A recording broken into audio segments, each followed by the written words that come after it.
When you hear the word genealogy, you probably picture a pretty dry, formal list of names, right?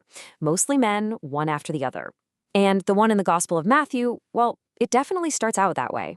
But if you look closer, there's a story hidden in plain sight, and it's one that breaks all the rules of its time. And this is the big question we're diving into. In a patriarchal culture, a world where women were almost never named in family trees, Matthew doesn't just name one, he names five, and believe me, they are not who you'd expect. So why them? What on earth was he trying to tell us? That's right, five. And you have to understand, this is not a mistake or some casual detail. Each one of these women, each story, is a deliberately placed piece of a much, much bigger puzzle. A puzzle that kind of redefines the whole narrative. Okay, let's start digging into our first major clue. It turns out, two of these women weren't even part of the Israelite community to begin with. They were, for all intents and purposes, complete outsiders. So our first outsider is a woman named Rahab. And her story, which you can find in the book of Joshua, it's seriously dramatic. So get this. Rahab was from Jericho, the very city the Israelites were about to attack and conquer. She was, by every definition, the enemy. But she'd heard about the power of their God, and she made a choice. She acted on that faith, hid their spies, and cut a deal to save her entire family. And this right here is our first major theme. Rahab's inclusion in this lineage basically shouts from the rooftops that God's plan isn't limited by nationality or your background. It was her faith, not her bloodline, that mattered. Now let's move to our next outsider, because you'll see how this pattern starts to build. Let's talk about Ruth. Ruth's story is just this incredible tale of loyalty. After her husband dies, she completely refuses to abandon her mother-in-law, Naomi. She has this famous line where she says, "Your people will be my people, and your God my God."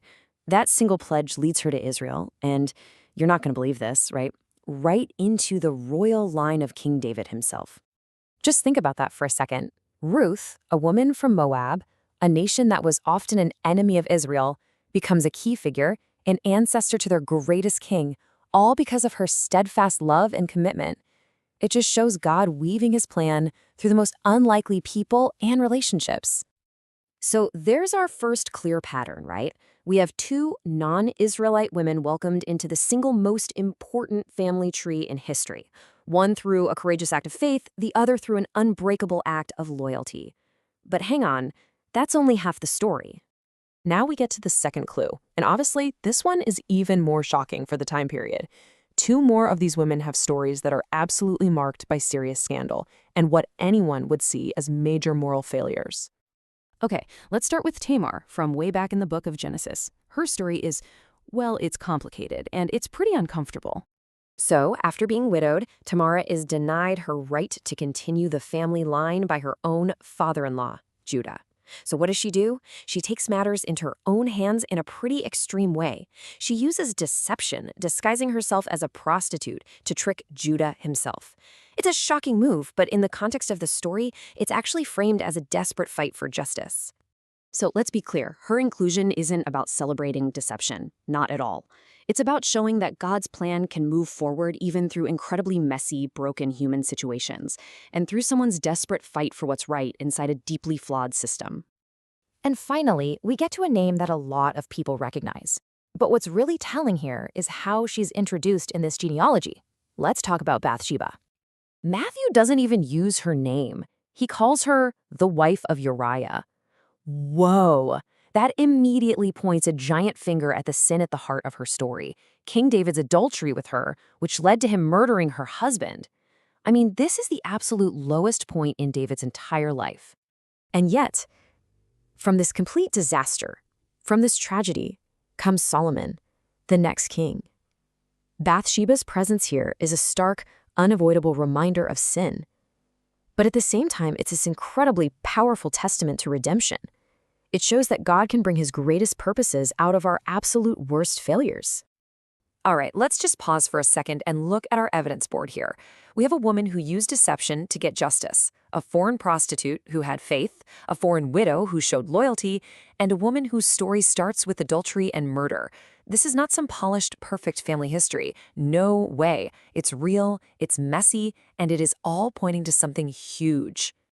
All of this, every one of these stories, is setting the stage for the fifth and final woman, the one who brings all these themes of unexpected, scandalous grace to their ultimate fulfillment. And here she is, Mary, a young, unknown girl from a tiny, forgotten town. Her own story involves a virgin conception, which, let's be honest, was the most socially scandalous and unbelievable claim of them all. She perfectly embodies all the themes we've just seen. You know, like Rahab and Ruth, she's a nobody from the margins who responds with radical faith. And like Tamar and Bathsheba, her story is wrapped in potential scandal and circumstances that defy all convention. But her role brings redemption not just from one failure, but for all of humanity. Mary is the culmination. She is the final piece of the puzzle that these other four women were foreshadowing all along. So, we've looked at the clues, we've met the 5 women, and now we can finally answer that big question we started with. Why these 5 specific women? Why would you fill this prestigious foundational family tree with outsiders, with scandals, with stories of deep brokenness? Because their inclusion is the message. That's the whole point. Matthew is making this massive theological statement before the story of Jesus even really begins. He's showing us that God's plan has always involved breaking human rules. It's always involved welcoming outsiders. It's always about redeeming the broken and working through the very people that society would write off. This was never a story about perfect people. It's a story about a God whose grace is so much bigger than our failures and our prejudices. By putting these 5 women front and center, Matthew lays down this foundation of radical, shocking inclusivity from the very first page.